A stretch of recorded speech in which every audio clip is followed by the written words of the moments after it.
Olá, povo de Deus, a paz de Cristo, o amor de Maria a todos, aqui é o Felipe. Nesse vídeo de hoje eu quero refutar um post de uma página protestante do Facebook, né? Uma página da Apologética Evangélica contra as heresias, fez um post tentando responder as argumentações de um católico referente à intercessão dos santos na Bíblia, e que eu vou refutar as argumentações dessa página protestante, provando que as argumentações deles não se sustentam, né?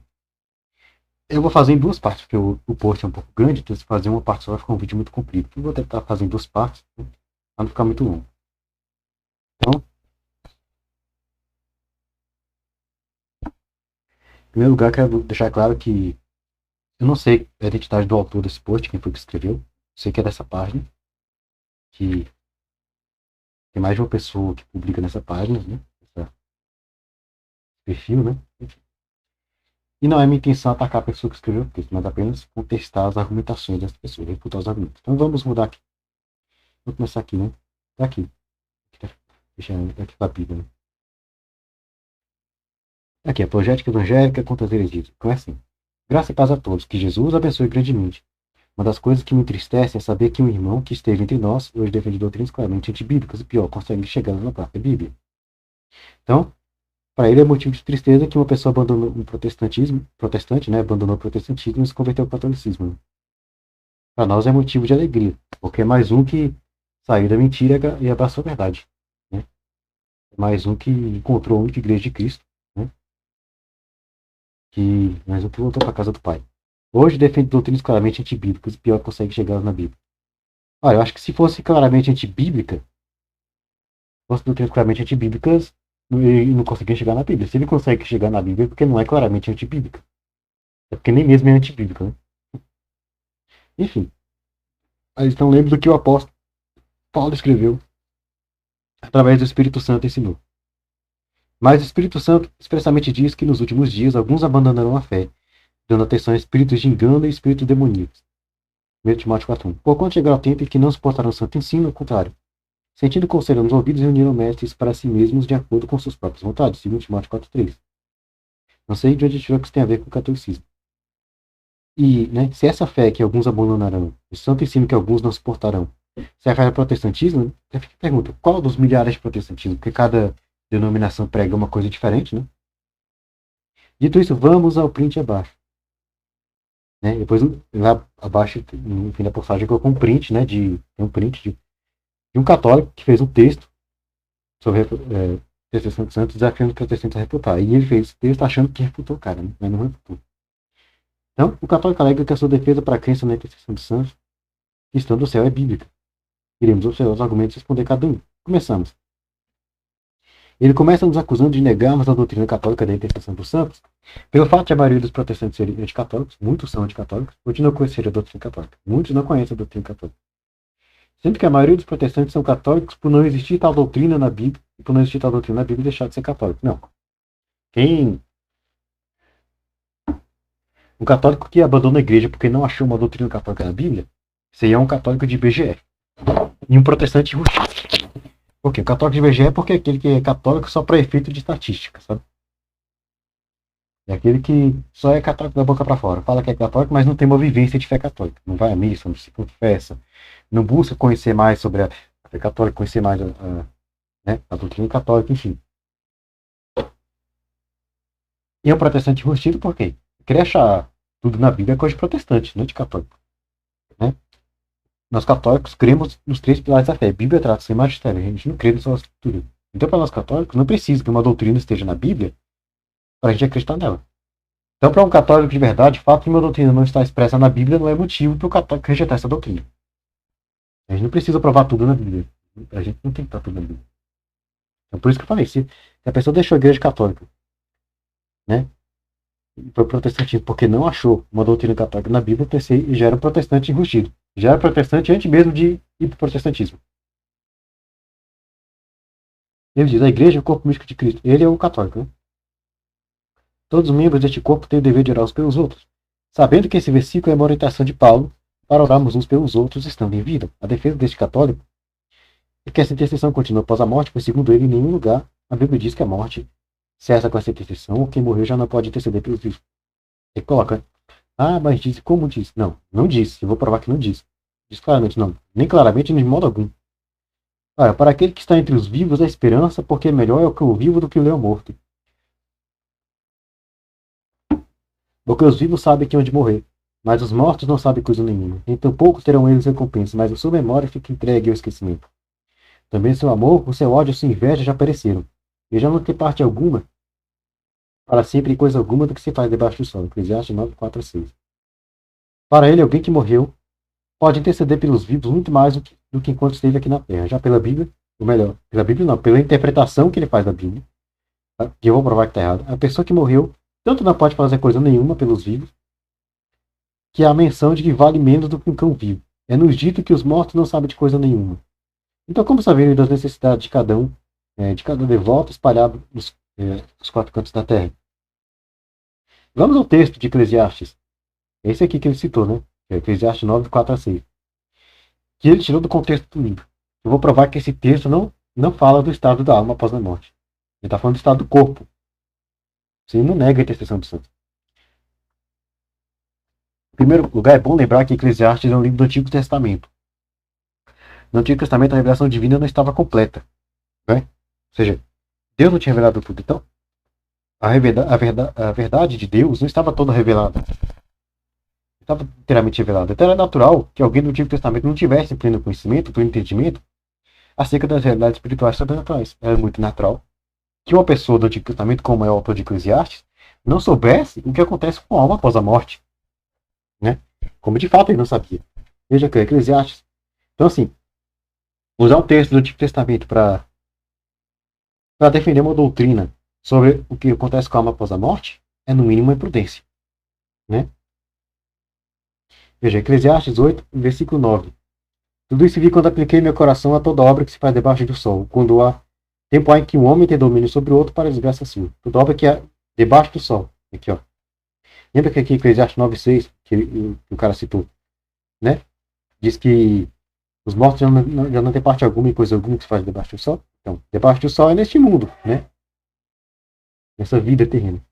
Mais adiante, versículo 16 e 17. Apliquei meu coração a conhecer a sabedoria e a ver o trabalho que há sobre a terra, pois nem de dia nem de noite vê o homem sono nos seus olhos. Então vi toda a obra de Deus que o homem não pode alcançar. A obra que se faz debaixo do sol. Por mais que trabalhe o homem para buscar, não achará. Nem de que diga o sábio que virá a conhecer, nem por isso a poderá alcançar.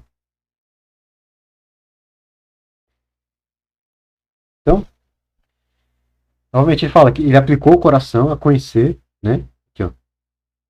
A conhecer a sabedoria e ver o trabalho que há sobre a terra. A sabedoria que há sobre a terra, o trabalho que há sobre a terra. Então, buscou ter conhecimento sobre as coisas que acontecem nesse mundo. Ele não buscou conhecimento sobre o que acontece fora desse mundo.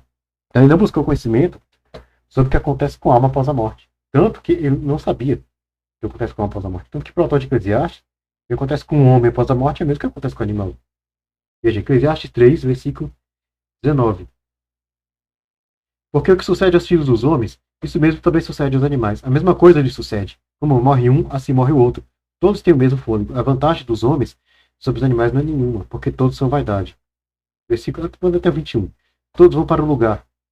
São pó e todos ao pó tornarão. Quem adverte que o fôlego dos filhos dos homens, sobe para cima e que o fôlego dos animais desce para baixo da terra? Percebe que, pelo autor de Eclesiastes, o que acontece com o homem, o que acontece com o animal após a morte é a mesma coisa? Ou seja, ele não tinha conhecimento do que acontece com a alma. Por que ele acha que é a mesma coisa? Porque o conhecimento que ele tinha do que acontece com o corpo. O que acontece com o corpo de um homem, o que acontece com o corpo de um animal após a morte é a mesma coisa. Os dois ficam se decompondo na terra.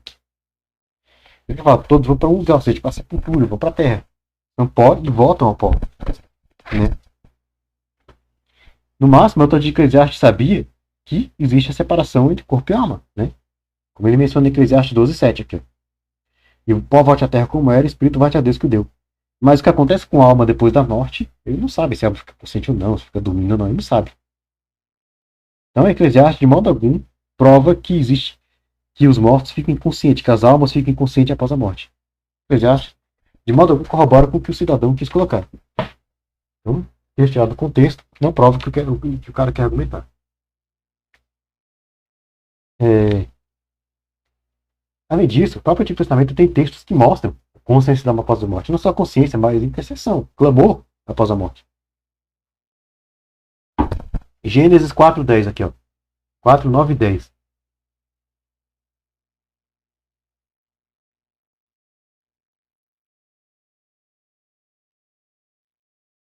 E disse o Senhor a Caim: Onde está Abel, teu irmão? E ele disse: Não sei, sou eu o guardador do meu irmão? E disse Deus: Que fizeste? A voz do sangue do teu irmão clama a mim desde a terra. Observa.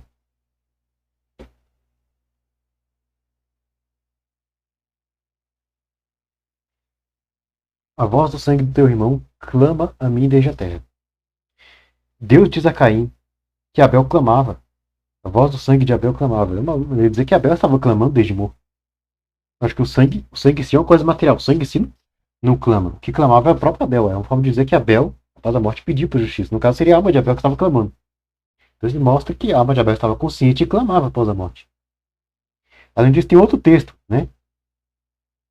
Jeremias, capítulo 15, versículo 1. No capítulo 14, o profeta intercede diante de Deus pelo povo de Judá, para que Deus não entregue Judá aos babilônicos. No capítulo 15, Deus diz o seguinte: Disse-me, porém, o Senhor: Ainda que Moisés e Samuel se pusessem diante de mim, não serei minha alma com este povo. Lança-o diante de minha face e saio. Deus diz a Jeremias, né, para ele não interceder em favor de Judá, que não voltaria atrás em relação a entregar os judeus aos babilônicos, mesmo nem que Moisés e Samuel se colocassem diante dele. E se ele fala nem que Moisés e Samuel se colocassem diante dele, ele voltaria atrás em relação ao castigo do povo, porque Deus está admitindo a possibilidade de Moisés e Samuel intercederem. E no tempo de Jeremias, Moisés e Samuel já estavam mortos há séculos. Mesmo assim, Deus admite a possibilidade de eles intercederem. Que mostra que não só que a alma deles estava consciente após a morte, como eles intercediam. A intercessão. Né? E fala que há outras passagens no Novo Testamento, que vamos comentar aqui, que mostram a intercessão. Né? Então, está provado que Eclesiastes não prova nada contra a intercessão do santo. Porque o autor está falando do estado do corpo. Né? Está falando do estado do cadáver. Por isso que ele fala que os mortos não sabem coisa nenhuma. Porque o corpo não sabe mais nada. O corpo tem vida. Né? Nem tampouco terão recompensa.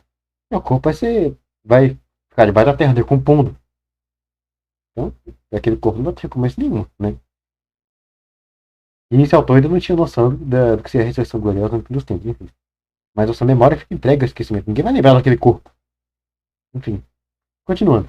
Ele diz que se aqui nós oramos uns pelos outros, no céu esta dádiva seria maior, pois estaríamos juntos e aperfeiçoados diante de Deus. E como prova ele cita Hebreus 12, 22 e 23. E eu tenho a impressão de que o cidadão que escreveu esse texto aqui, que eu estou reputando, nem leu esse texto. Nem leu Hebreus 12, 22 e 23. Daqui a pouco eu vou ler esse texto e vou mostrar por que tem essa impressão. Basta ler o contexto dessa passagem que se inicia no capítulo anterior. Essa passagem está tratando dos heróis da fé, e segundo o contexto, eles não obtiveram essa promessa realizada. Ora, todos eles que obtiveram bom testemunho por sua fé não obtiveram, contudo, a concretização da promessa, por haver Deus provido qualquer coisa superior ao nosso respeito para que eles, sem nós não fossem aperfeiçoados. Ora, o autor de Hebreus só está dizendo que o povo da antiga aliança, os justos do Antigo Testamento, não entraram no céu antes do povo do Novo Testamento, porque o céu estava fechado. Lembra que lá em Gênesis Deus expulsou o homem do paraíso? O céu estava fechado. Tanto que Isaías diz, Isaías 59:2, que o pecado criou um abismo entre o homem e Deus. O homem não podia chegar a Deus. Então, os justos do Antigo Testamento, eles tiveram que esperar Jesus morrer na cruz, ressuscitar, reabrir o céu para poder entrar no céu. É isso que o autor de Hebreus está dizendo. Que eles não entraram no céu antes da nova aliança, antes de Jesus vir. E o povo da nova aliança poder também entrar no céu. Ele não está dizendo que eles ainda não entraram no céu. Ora, todos estes que obtiveram bom testemunho por sua fé, os heróis da fé, ainda não obtiveram a concretização da promessa. Ainda não obtiveram? Não é isso que o texto diz. Ele diz o seguinte, ó. Não obtiveram com toda a concretização da promessa. Ele não diz ainda não obtiveram. Ele diz que não obtiveram. Não obtiveram quando? Antes de Cristo vir. Por quê? Porque Deus não queria que eles obtivessem antes do povo da nova aliança. Então não obtiveram antes da nova aliança. Não está dizendo que ainda não obtiveram. Né? Pois Deus não quer que sem nós ele seja aperfeiçoado. Qual é essa promessa de acordo com o contexto? O contexto deixa claro que a concretização da promessa é a entrada do paraíso, na cidade celestial, sim. Quando Cristo abriu o céu, quem morre em santidade vai para o céu. tendo Cristo aberto o céu, quem mora em santidade vai para o céu. Então, os justos do Antigo Testamento, que estavam em santidade, foram para o céu. Deixa claro, ninguém está no céu nesse momento intercedendo por nós. Putz. Cara, acho que não tem ninguém no céu além de Deus, dos santos, além de Deus, dos anjos, né? Pô, enfim, ninguém está no céu para ele intercedendo, né? Cara,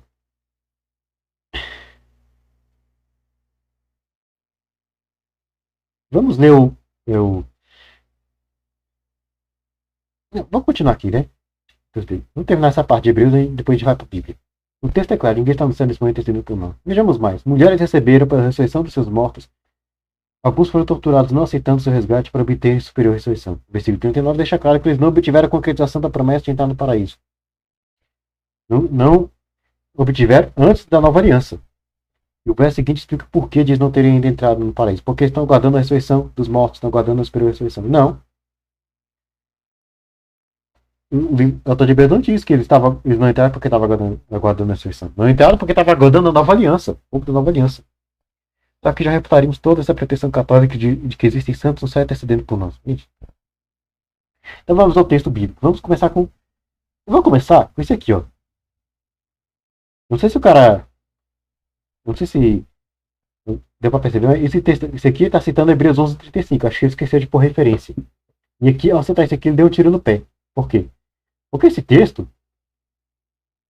Hebreus 11:35, o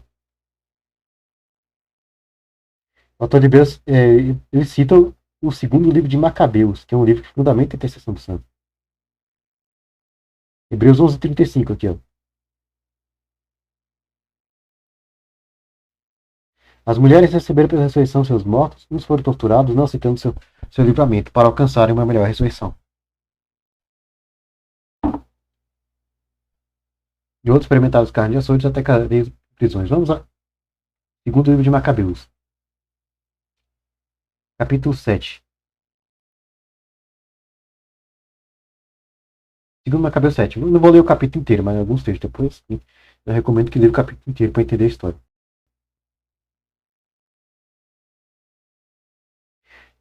Primeiro, essa história que ele narra no versículo 35, aqui, ó, que você pode procurar em todo o Antigo Testamento protestante, todo os 39 livros do Antigo Testamento protestante. Você não vai achar nada parecido com isso.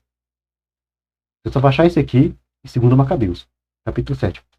Havia também 7 irmãos que foram um dia presos por sua mãe, e que o rei, por meio de golpes de azorrague, de nervo de boi, quis coagir a comerem carne proibida de porco. Então, 7 irmãos que o rei, no caso antigo, quis obrigar a trair e desobedecer a lei de Deus. E no versículo seguinte vai narrando as torturas que ele sofre. O versículo 9 diz o seguinte, ó. Prestes a dar o último suspiro, disse ele, um dos irmãos, né? O segundo. Maldito, tu nos arrebatas a vida presente, mas o Rei do Universo nos ressuscitará para a vida eterna, se morremos por fidelidade às suas leis. Mais adiante, versículo 14. 13 e 14. Morto este, aplicaram os mesmos suplícios ao quarto. Este disse, enquanto estava a ponto de expirar, é uma sorte desejável perecer pela mão humana. Com a esperança de que Deus ressuscite, mas para ti certamente não haverá ressurreição para a vida.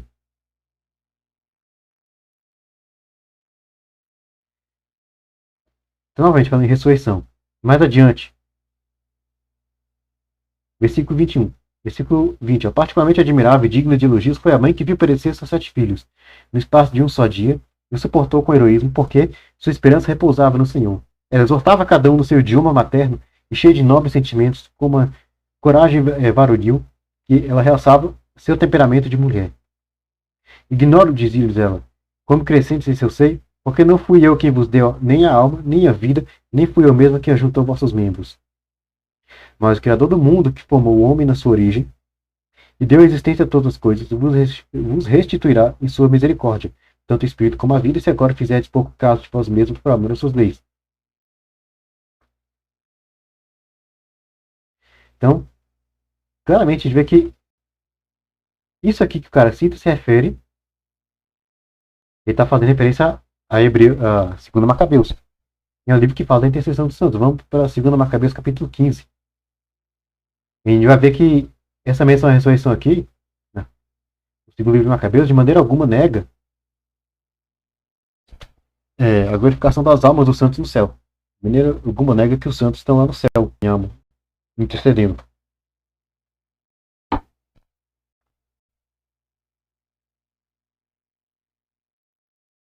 Então, Macabeus 15, né? Capítulo 15, versículo a partir do 12. Eis o que vira. Onias, que foi sumo sacerdote. Foi do passado porque ele já era morto, né? Homem nobre e bom, modesto em seu aspecto, de caráter ameno, distinto em sua linguagem, exercitado desde menino na prática de todas as virtudes, com as mãos levantadas, orava por todo o povo judeu. Em seguida, havia aparecido do mesmo modo o homem com os cabelos brancos de aparência muito venerável, inimbado por uma admirável e magnífica majestade. Então, tomando a palavra, disse-lhe Onias: Eis o amigo de seus irmãos, aquele que reza muito pelo povo e pela cidade santa. Reza muito pelo povo e pela cidade santa. Jeremias, profeta de Deus. Jeremias, estendendo a mão, entregou a Judas uma espada de ouro e Odá lhe disse: Toma essa santa espada que Deus te concede, com a qual esmagarás os inimigos. Então, o autor de Hebreus cita Macabeus, que é um texto que faz referência aos mártires Macabeus. E o livro de Macabeus ele mostra a intercessão de Onias e de Jeremias. Então, o que acontece? Se Hebreus citou Macabeus, é porque ele lia Macabeus. Então, Macabeus fazia parte das escrituras que o autor de Hebreus lia. Então, se fazia parte dessas escrituras, se ele lia e seguia, lia Macabeus e usava, inclusive usava Macabeus para ensinar, como ele usou ali, né? Citando personagens do livro de Macabeus como exemplos de fé. Então, ele concordava com que o livro de Macabeus, com o que estava escrito no livro de Macabeus. Então, ele acreditava nessa visão de Judas aqui, né? Dionísio e Jeremias intercedendo depois de mortos. E essa visão mostra que a menção à ressurreição lá no capítulo 7 de Macabeus, segundo Macabeus, não, de modo algum refuta o fato de que havia santos, de que depois da morte, aqueles que morreram na santidade intercedem. Os justos que morreram na justiça, os justos intercedem. Lógico que Onias e Jeremias nesse tempo não estavam no céu, porque o céu estava fechado, mas isso prova que eles continuam conscientes após a morte, que a ressurreição não nega, aquela ressurreição citada em Macabeus 7 não nega a consciência das almas após a morte, nem a intercessão das almas dos justos após a morte. Né? E, consequentemente, também não deve negar que eles estarão no céu com Deus, viriam estar no céu com Deus após na nova aliança. Né? Então, o cara deu um tiro no pé ao colocar esse texto aqui. Agora, vamos para o capítulo 12, né? Hebreus 12. Ele começa assim, ó. Portanto, nós também, pois que estamos rodeados de um tão grande número de testemunhas, deixemos todo embaraço e pecado que tão de perto nos rodeia e corramos com paciência a carreira que nos está proposta. Então, estamos rodeados de nuvem de testemunhas. Quem são esses testemunhas? Aqueles justos que ele citou no Antigo Testamento, né? São testemunhas da fé. E também os testemunhos da nova aliança, né? Mas ele fala nuvem de testemunhas. Por que ele fala nuvem de testemunhas? Porque nuvem é uma coisa que está no céu. É para dizer que essas testemunhas estão no céu. Que são testemunhas em nosso favor. São testemunhas lá no céu. É testemunho de Cristo, né? E testemunhas nossas também, né? Em favor de nós. Por isso que ele fala, estamos rodeados de tão grande número de testemunhos, né? Então ele ressalta essa questão de nós estarmos rodeados para dizer que essas testemunhas também testemunham em nosso favor, são intercessores. Agora versículo 22 a 24. Aqui, ó. Mas chegaste, tempo pretérito, passado. Já chegaram, no passado. A Monte Sião e a cidade do Deus vivo, a Jerusalém celestial. Então, quer dizer, com a nova aliança, o povo já tinha chegado, já tinha alcançado, já tinha a possibilidade já tinha alcançado o caminho para a Jerusalém celestial. E aos muitos milhares de anos já tinha se aproximado da Jerusalém celestial. Ou seja, a comunhão dos santos, né? A universal assembleia, a igreja dos primogênitos, que estão escritos dos céus. E a Deus, o juiz de todos, e aos espíritos dos justos aperfeiçoados. E a Jesus, o mediador de uma nova aliança, e o sangue da aspersão, que fala melhor que o sangue de Abel. Então ele está dizendo, o outro de Hebreus fala para os seus destinatários, que eles já tinham chegado a Monte Sião, já tinham se aproximado da Jerusalém celeste. Já tinham se aproximado da Universal Assembleia, da igreja dos primogênitos, que estão escritos no céu. Ou seja, então, tem gente no céu. Quem são os primogênitos? Seriam os primeiros cristãos, né? Os primeiros santos da igreja. São os primeiros a entrar no céu. E ainda coloca os espíritos justos que foram aperfeiçoados, estão no céu. Então, isso aqui fala que tem santos justos no céu. Então, você vê. Dá a impressão que o cara não leu. esse texto. E ele sequer colocou literalmente, né, o texto de Hebreus 12. Por quê? Porque se colocasse esse texto, refutaria o que ele está querendo colocar. A argumentação dele, né? Que não tem santos no céu. O texto mostra que tem santos no céu. Existe comunhão com quem está no céu. Né? Continuamos. Segundo essa lógica, analisaremos a seguinte passagem.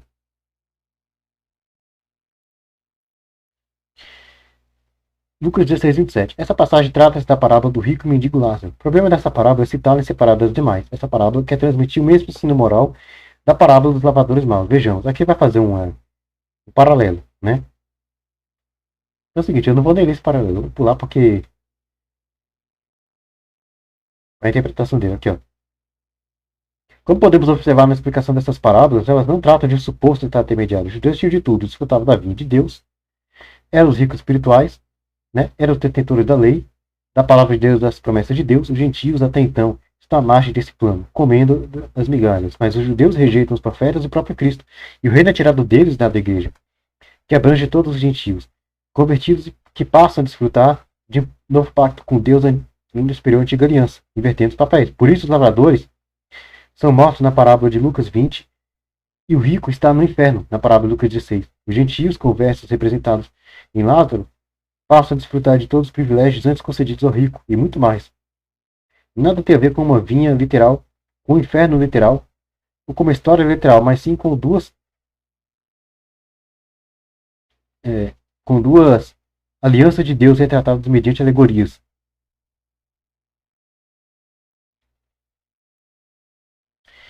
Gente, olha só.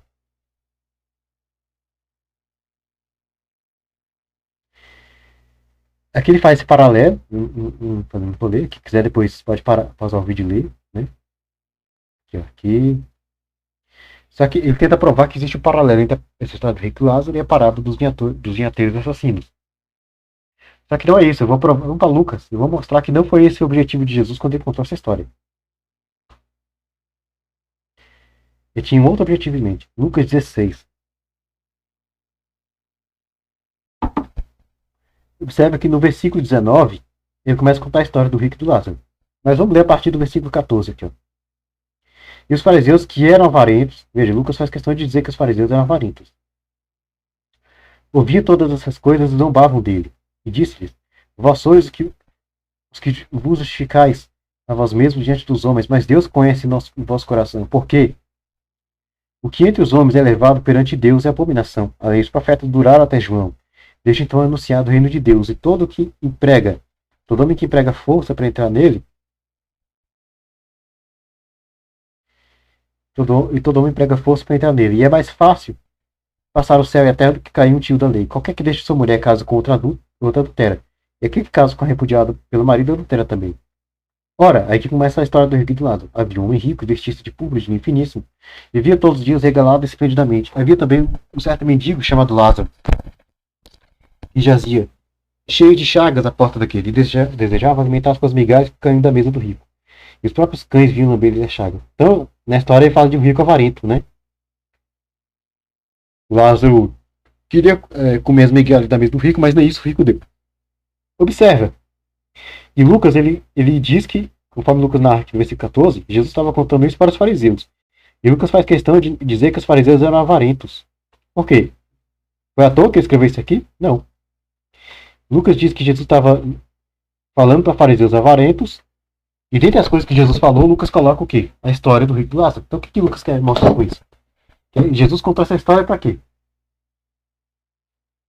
Ele estava contando a história de um rico do Lázaro, de um rico avarento, para fariseus avarentos. Então o que Lucas quer mostrar com isso? Que Jesus, com essa história, que dá um ensinamento sobre a avareza, sobre as consequências da avareza. Que os avarentos não entrarão no reino dos céus. Não alcançarão a salvação, mas irão para o inferno, se não se arrependerem da sua avareza. Não tem nada a ver com a parábola dos vinhateiros assassinos. Então, o intuito dessa parábola não é fazer uma metáfora para falar do reino dos céus. É passar um ensinamento moral sobre o que acontece com a avareza. Com quem pratica a avareza, porque são avarentos. Então, não há por que dizer que isso aqui é metafórico. Isso não tem nenhum intuito de fazer uma metáfora com o reino dos céus. Então esses elementos que Jesus coloca, o inferno, os santos, é, o rico e Abraão conversando, são elementos que estão dentro da realidade.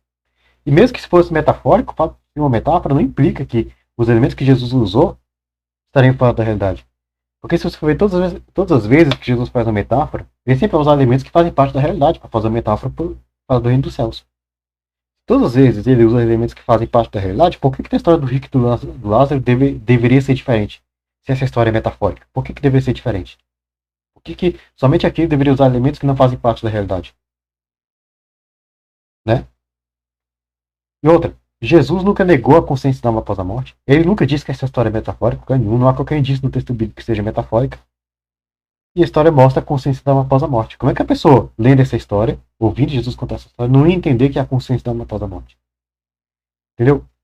Jesus contando essa história, sem nunca ter negado a consciência da alma após a morte, nunca ter dito que essa história é metafórica, ao contar essa história mostrando a consciência da alma após a morte, ele estaria dando margem para as pessoas acreditarem que é a consciência da alma após a morte. Então, se a consciência da alma após a morte fosse uma heresia, Jesus está dando margem para pessoas ensinar uma heresia. Então, se a consciência da alma após a morte é uma heresia, Jesus teria que ter dito, deixado claro, que essa questão da conversa do rico com Abraão, que essa história é metafórica, e que não devia ser interpretada ao pé da letra, devia ter deixado isso claro, e dizer que esses elementos não fazem parte da realidade. Não dá mais para ninguém acreditar numa coisa que não deveria acreditar. Então a interpretação protestante dessa história está toda errada. Então a gente já vê que não faz sentido. Então, o protestante fazer valer esse argumento, ele tem que provar, ele precisa provar que Jesus quis fazer uma metáfora, assim como na parábola dos vinhateiros assassinos. E não só isso, que os elementos que Jesus usou nessa história do rico do Lázaro não fazem parte da realidade. Ele tem que provar isso. Então, a questão da parábola do rico do Lázaro já está reputado nesse argumento.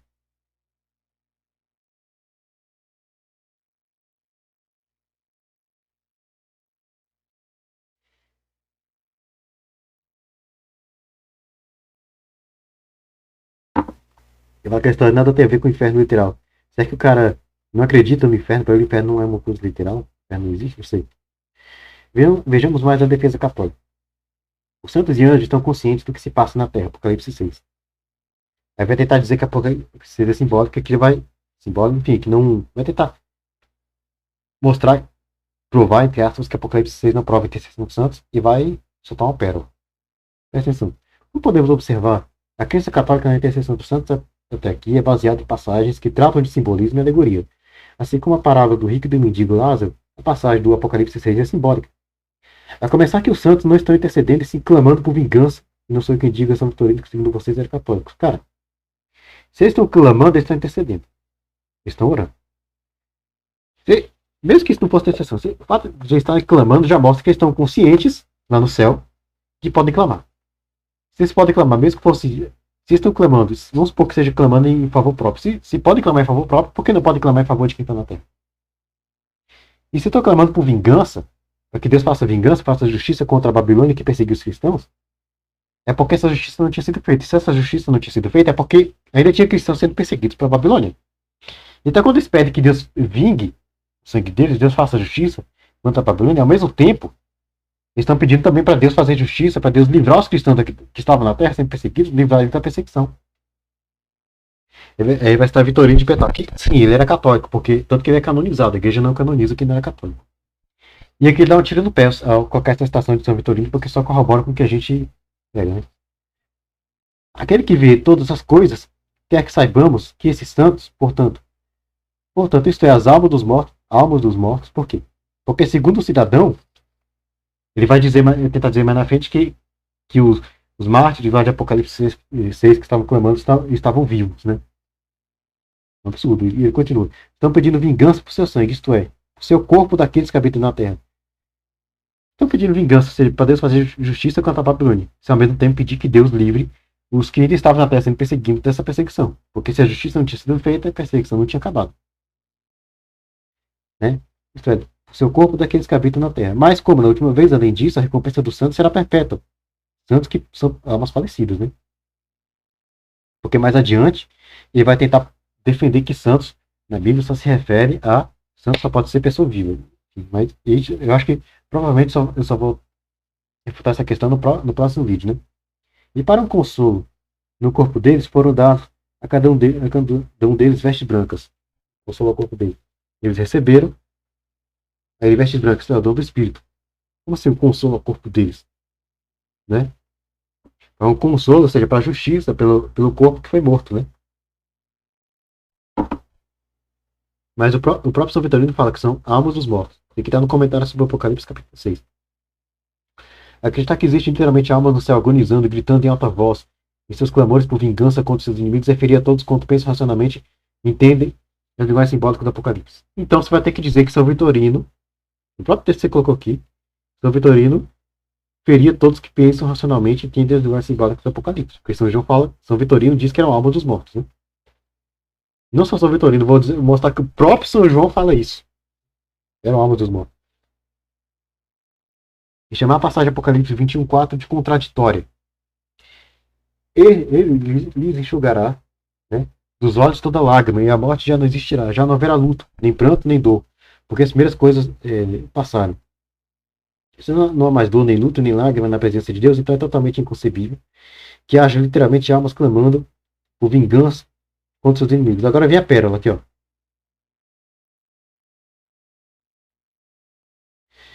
As almas que clamavam em alta voz por vingança era uma representação daqueles mártires que deram sua vida pelo evangelho, daqueles que, enquanto vivos, sendo que São João fala claramente que estavam mortos. Né?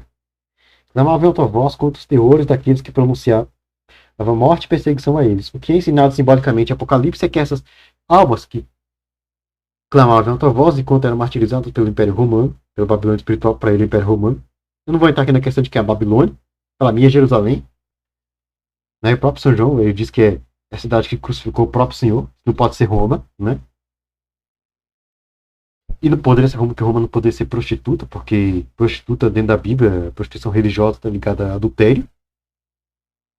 Para ser prostituta, teria que ter uma aliança com Deus, e Roma não tinha aliança com Deus, então Roma não podia ser prostituta, não podia adulterar. Né? Pode ver em Êxodo 34, Êxodo 10 ou 14, em diante. Deus fala para o povo não se hebreus não se casar com pagãos para não se corromperem, não se prostituírem com os deuses pagãos, também Jeremias 3 e tal. Né? Fala das prostituições de Israel e Judá, tratando ali como o adultério em relação a Deus. Né? E Ezequiel 16 também, as prostituições de Jerusalém. Seria o adultério de Jerusalém contra os deuses. Então, a São João chamada de prostituta é porque é uma cidade que tinha uma aliança com Deus e foi infiel a essa aliança. Né? Enfim, eu não vou entrar nessa questão de quem é prostituta, porque não vem ao caso, mas enfim. Seriam vingados e para isso restaria mais algum tempo até que se completasse o número de seus conservos e irmãos que deveriam ser mortos com ele. Como ele, simples. Putz, muito, né? Então ele diz, essas testemunhas são pessoas vivas na Terra. Ele quem que diz isso, né? Como prova disso, ele cita Hebreus 11, que já refutando assim. Não tornarei repetir. Na verdade, eu acho que ele está sendo católico quando ele quer dizer que não são pessoas vivas na Terra. Acho que ele esqueceu de colocar um nome. Mas enfim. Vamos ao texto de Apocalipse 6 e vamos ver, né, a que esse texto realmente se refere.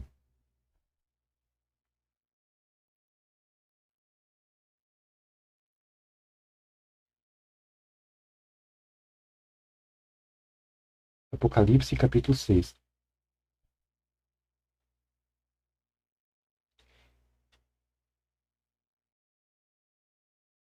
Versículo 9 e 10 aqui, ó.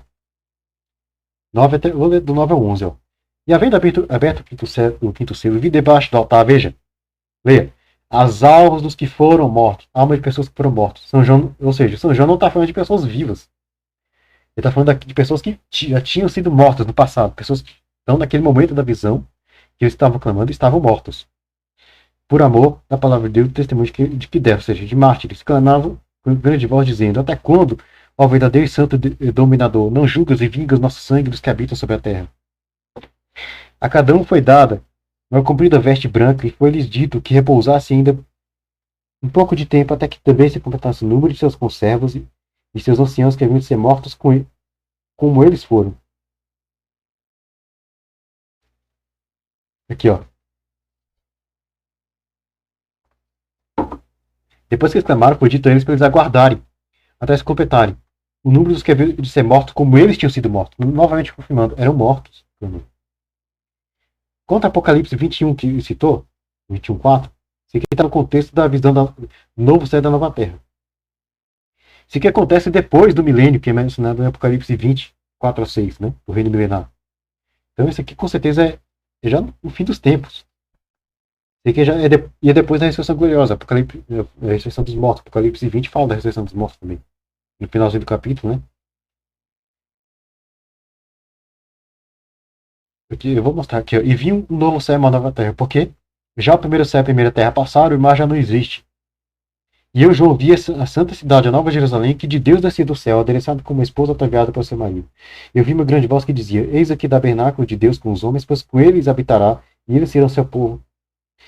O mesmo Deus estará com eles, e será o seu Deus. E Deus limpará seus olhos, de seus olhos toda lágrima, já não haverá mais morte, nem pranto, nem clamor, nem dor, porque já as primeiras coisas são passadas. Isso aqui acontece, essa visão de Apocalipse 21 acontece já no novo céu e na nova terra. Isso é depois da ressurreição dos mortos.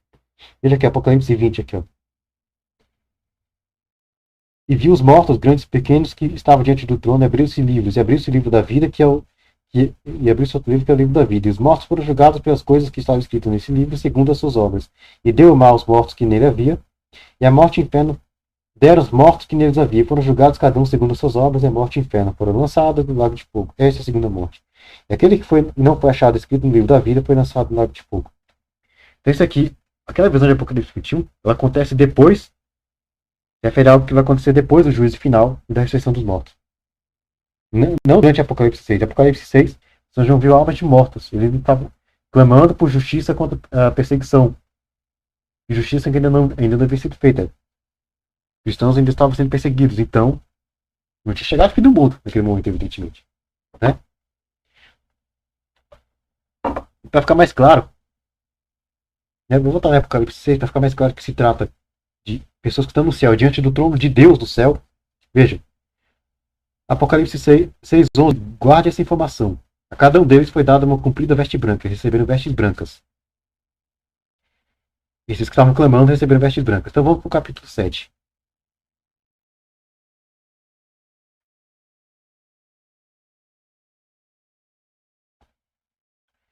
Versículo, vou aqui a partir do 13. Ó. E um dos anciãos me falou, dizendo: Estes que estão vestidos de vestes brancas, quem são e de onde vieram? E eu disse: Senhor, tu sabes. Ele disse: Estes são os que vieram de grande tribulação, ou seja, os mártires que morreram na grande tribulação. Lavaram suas vestes e as branquearam no sangue do Cordeiro. Observa que estão vestidos de vestes brancas. Lembra Apocalipse 6:11? Então, são aqueles lá de Apocalipse 6:9-11, vestidos de vestes brancas, aquele mesmo. Por isso estão diante do trono de Deus. Então estão lá no céu, diante do trono de Deus. O trono de Deus fica no céu. E o serve de dia e de noite no seu templo. E aquele que está sentado sobre o trono os cobrirá com sua glória. Nunca mais terão fome, nunca mais terão sede, nem sol, nem calma alguma cairá sobre eles. Porque o Cordeiro que está no trono os apacentará e servirá de guia para as fontes da água da vida. E Deus limpará de seus olhos toda lágrima. Então aqui, no capítulo 7, diz que aqueles que estavam lá clamando, eles estão no trono, eles estão diante do trono de Deus, servindo a Deus dia e noite. Então eles estão conscientes depois da morte. Mais uma prova, lá em Apocalipse 19. Né? Aqui, ó. E depois dessas coisas, 19, 1 e 2, depois dessas coisas, ouvi no céu como que uma grande voz de grande multidão, que dizia: Aleluia, salvação e glória e honra e poder pertence ao Senhor nosso Deus. Porque verdadeiros e justos são os seus juízos, porque julgou a grande prostituta que havia corrompido a terra com sua prostituição, e das mãos dela vingou o sangue dos seus servos. Aqui, mostra aquela intercessão de Apocalipse 6, 9-11 sendo atendida. E aqui, é um coro no céu que comemora que Deus fez justiça. Porque se o coro é no céu, porque aqueles que estavam clamando estavam no céu. Né? Mas ainda, Apocalipse 18.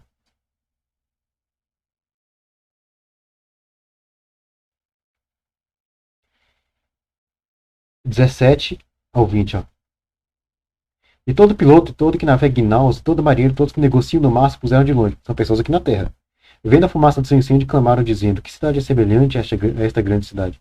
E lançaram o pó sobre a cabeça e clamaram, chorando e lamentando, dizendo: Ai, ai daquela grande cidade, na qual todos que tinham naus no mar se enriqueceram em razão de sua opulência, porque numa hora foi assolada. Alegra-te sobre ela, ó céu, e vós, santos apóstolos, profetas, porque já Deus julgou a vossa causa contra ela. Então, aqui, aqueles navegantes que estavam aqui na terra, dizendo para que os santos, apóstolos e profetas se alegrarem, porque Deus julgou a causa deles. Qual a causa deles? A justiça contra a perseguição. Né? Deus já fez justiça contra a perseguição que eles sofreram. Esses são os santos que estão no céu, foram mortos na perseguição. É só ver que Apocalipse 18, 24. Dentro se achou o sangue dos profetas e dos santos, e todos os que foram mortos na terra. Apocalipse 17.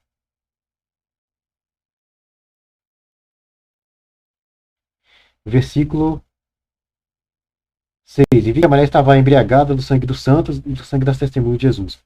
E vendo-a, eu maravilhei-me com grande admiração. Então, lá os marinheiros exultaram, né? Diziam, como é que se diz? Invocaram, né? Digamos assim, chamaram aqueles que estão no céu, que foram mortos pela prostituta, a fazer justiça, porque Deus vingou o sangue deles, que estão no céu. E mostra que eles estão conscientes, não só estão conscientes, mas como eles conhecem. Eles sabem o que se passa na Terra. Né? Para finalizar, Apocalipse 20. Aqui, ó. Versículo 4. E vi tronos, e assentados sobre eles aqueles a quem foi dado o poder de julgar. E vi as almas daqueles que foram degolados pelo testemunho de Jesus e pela palavra de Deus. Veja, os mesmos de Apocalipse 6, 9. Almas que foram mortas pela palavra de Deus e pelo testemunho que foram depositados. Que mesma coisa. Almas que foram degoladas, ou seja, decapitadas pelo testemunho de Deus e pela palavra, pelo testemunho de Jesus e pela palavra de Deus. Então, são os mesmos de Apocalipse 6. E que não adoraram a besta nessa imagem e não receberam o sinal na testa nem na mão e viveram e reinaram com Cristo durante 1000 anos. Mas os outros mortos não reviveram até que os 1000 anos acabaram. Esta é a primeira ressurreição. Ou seja, daqueles que estão lá em alma, no céu, diante de Deus. Né? Aí, se tem uma primeira, vai ter a segunda ressurreição, que é a ressurreição gloriosa no fim dos tempos. Bem-aventurado e santo aquele que tem parte na primeira ressurreição, aquele que já está diante de Deus em alma no céu. Né? Sobre eles não tem poder segundo a morte, mas serão sacerdotes de Deus de Cristo e reinarão com ele 1000 anos. O reino milenar começou com a paixão, morte e ressurreição de Jesus, vai até o fim dos tempos. Lembra que Jesus falou? São João 18, 36. Meu reino não é deste mundo. Então, Jesus não reina nesse mundo, ele não vai vir reinar nesse mundo. O reino dele é lá no céu. O próprio São João fala que ele viu almas diante do trono de Deus no céu. Né? Ele viu almas daqueles que foram degolados pelo testemunho de Jesus e pela palavra de Deus. Né? Então, isso é antes da ressurreição gloriosa, né? Interessante que ele diz que serão sacerdotes de Deus e de Cristo e reinarão com ele 1000 anos. Ora, sacerdote é a pessoa que faz um papel de mediação, né, entre o humano e o divino. Né? Como a gente vê, por exemplo, em Hebreus, capítulo 5, versículo 1, aqui, ó. Todo sumo sacerdote tomado dentre os homens é constituído a favor dos homens nas coisas concernentes a Deus, para que ofereça dons e sacrifícios pelos pecados. Então, ou seja, ele escolhido o sacerdote, ele faz um papel de mediação entre o humano e o divino. Né? Hebreus 8:3. Porque todo sumo sacerdote é constituído para oferecer dons e sacrifícios, pelo que era necessário que este também tivesse alguma coisa que oferecer. Até protestantes concordam com isso, né? Aqui, ó.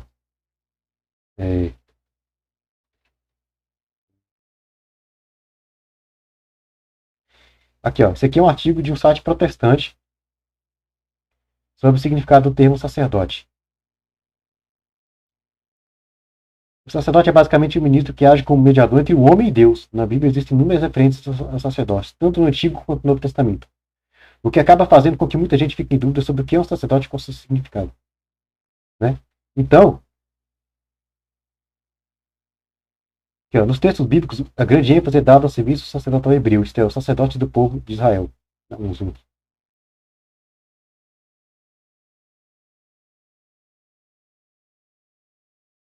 Aqui, ó.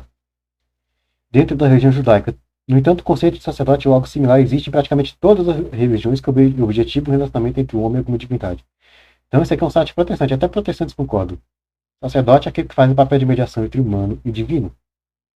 Né? Então, é aquele que faz o papel de mediação. Então, se os santos, aqueles que estão lá no céu, vão ser sacerdotes de Deus, né? De Cristo durante 1000 anos, é porque eles vão fazer mediação entre o homem e Deus. Mediação que depende da mediação de Cristo, evidentemente, né? Ou seja, essa mediação seria o quê? Intercessão. Tem mais uma passagem que mostra a intercessão. Então, eu acho que tá bom, esse vídeo já ficou longo, ficou aqui 29 minutos. Então, é, é isso. Se você gostou, eu vou parar por aqui, né? Aí vou fazer uma parte 2. Se você gostou e quiser mais conteúdo católico que eu ponho no meu canal do YouTube, e na aba de canais recomendados do meu canal tem uma lista de vários canais católicos que eu gosto, que eu indico, que eu recomendo. Bastante de conteúdo católico de apologética, de catequese, de formação, enfim. Tem o canal do Robson 2.0, do Robson, o canal do Cláudio Campos, tem o canal Hora do Macabeus, do Cris Macabeus, tem o Bate-Papo Católico do meu amigo Simplício, do Pedro Henrique, né? E outras aí, né? Tem o Formação Católica do meu amigo Matheus, da Doutrina Católica, Aquisição Online, tantos outros. Tá aqui a lista, né? Você vê aqui, vê lá, você clica no nome, no logo, vê lá. Se gostar, se inscreve. Se não gostar, não se inscreve, tá aqui as indicações. Então, é isso. Se você gostou, né, deixa o like, compartilhe, se inscreve no canal se não for inscrito, ative o sino das notificações se não estiver ativado, né, e me segue no Instagram se ainda não me segue, @msfcatólica, vou deixar o link na descrição. E é isso, né? Até a próxima. Tchau.